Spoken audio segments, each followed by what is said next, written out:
61 साल की उम्र में ठेला गाड़ी खींचते ये हाथ, मिट्टी में सने पैर, बोझा ढोते ये कंधे। मुरारी प्रसाद गुप्ता पिछले 40 साल से बिहार के एक छोटे से गांव में ठेला चला रहे हैं। यही इनकी रोजी रोटी है। गांव के लोग कई साल से इन्हें पागल कहते आ रहे हैं, इनका मजाक उड़ाते आ रहे हैं। जानते हैं क्यों? क्योंकि इन्होंने एक ऐसा सपना देखा जो एक आम मजदूर सोच भी नहीं सकता। बेटे को बड़ा सरकारी अफसर बनाने का सपना। शायद इन्हें देखकर इनके सपने पर कोई भी हंसेगा, आप भी। लेकिन आज आप इन पर मत हंसिएगा, क्योंकि आज ये पागल मजदूर एक IAS ऑफिसर का पिता है। ये कहानी है एक साधारण मजदूर के असाधारण बेटे संतोष कुमार गुप्ता की।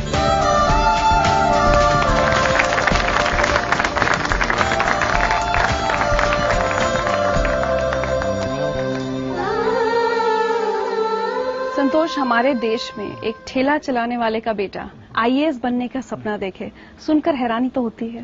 हैरानी होती है, लेकिन सबसे बड़ा चीज होता है दृढ़ संकल्प, विल पावर। और IAS तो बहुत छोटी चीज है, अगर आदमी के पास विल पावर हो तो बहुत कुछ प्राप्त कर सकता है। बहुत मेहनत की है आपने? मेहनत तो बहुत की है, क्योंकि हमारे पास उतना हमारा सामाजिक, आर्थिक और शैक्षणिक पृष्ठभूमि इस तरह का था कि कोई प्रॉपर गाइडेंस नहीं था बताने वाले। क्या चीज तैयारी करना चाहिए, क्या चीज पढ़ना चाहिए, क्या चीज नहीं पढ़ना चाहिए, कौन सा विषय लेना चाहिए। नहीं हमारे पास ट्यूशन कोचिंग मौजूद थे कि हम बाहर में, नहीं हमारे परिवार में कोई पढ़ा हुआ था। हम अपने परिवार के बड़े लड़के, तो हम भटकते भटकते अपना रास्ता हमने स्वयं तलाशा, हमने स्वाध्याय किया। संघर्ष में ही हम सौंदर्य को भी देखे, संघर्ष में हमने सफलता को भी देखा, और लग रहा था अंदर से पूरी तरह विश्वास था कि हमें सफलता निश्चित मिलेगी, और मिल भी गया। अपने माता पिता को कितना श्रेय देते हैं आप अपने इस सफलता के लिए? इस सृष्टि में आने में ही माता पिता का पूरा श्रेय है।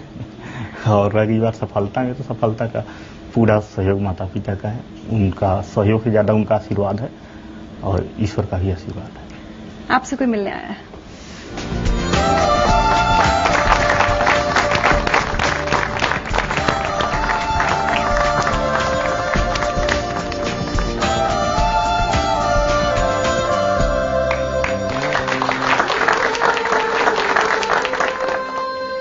मुरारी जी, आज बेटे पर गर्व होता है? एकदम बहुत गर्व होता है, बड़ी खुशी मिली है। यहाँ पर हमको कैसे भागता यहाँ पहुँच गए।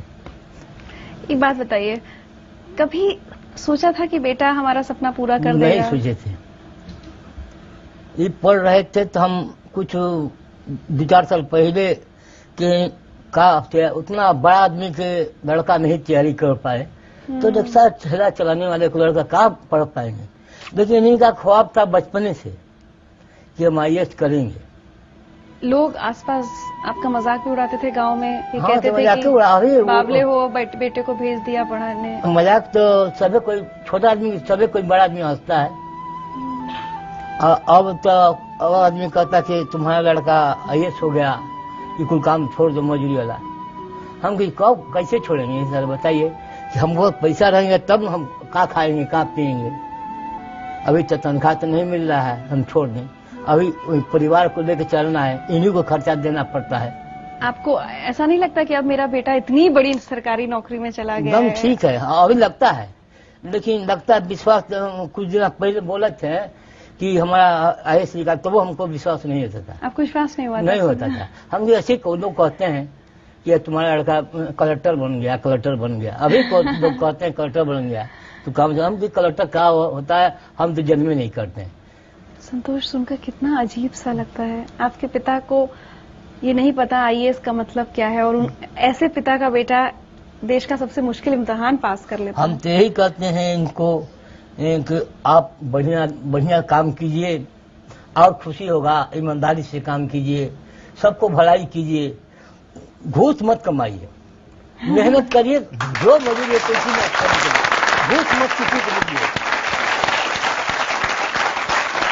संतोष, हमने सुना आप अपने बाल रस्सी से बांध लेते थे? हाँ, रस्सी से बचपन पढ़ रहे थे ना, हम लोग हिंदू में चुन्नी रखते थे।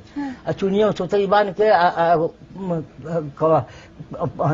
ऊपर चौकी के खड़ा कर बांध देते थे। ऐसे नहीं दुकानें तो जगह पड़ते थे। पढ़ाई के देखिए माहौल वही है। और मुरारी प्रसाद जी, दुनिया ने भले ही आपका आज तक बहुत मजाक उड़ाया हो, लेकिन जिंदगी लाइफ की तरफ से हम आपको सम्मानित करना चाहते हैं मुरारी प्रसाद जी।